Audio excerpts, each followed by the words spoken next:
ছোটবেলায় চাঁদের বুড়ির চরকা কাটার গল্প থেকে শুরু। নানা কল্পকাহিনীর পর মানুষ ঠিকই চাঁদ জয় করলো। এরপর থেকেই চাঁদের পৃষ্ঠে কি আছে তা আবিষ্কারে অনবরত কাজ করে যাচ্ছেন বিজ্ঞানীরা। অনেকের আবার স্বপ্ন, একদিন না একদিন চাঁদের বুকে মানুষের বসতি হবে। সে লক্ষ্যে একের পর এক অভিযান চালিয়ে জানার চেষ্টা করা হচ্ছে আদৌ সেখানে মানুষের বেঁচে থাকা সম্ভব কিনা।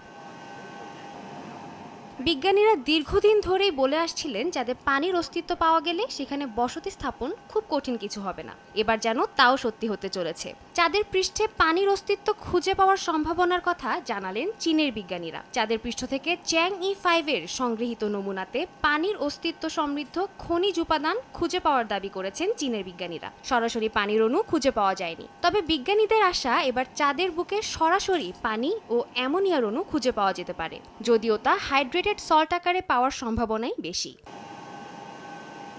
প্রথমবারের মতো এই আবিষ্কারই চাঁদে পানির অণু খুঁজে পাওয়ার সরাসরি সম্ভাবনা নির্দেশ করে বলে জানিয়েছেন চীনের বিজ্ঞানীরা। কে বলতে পারে, হয়তো নিকট ভবিষ্যতে চাঁদেও মানুষের বসবাসের সুযোগ তৈরি হবে। সাদিয়া তাসনিম, সময় সংবাদ।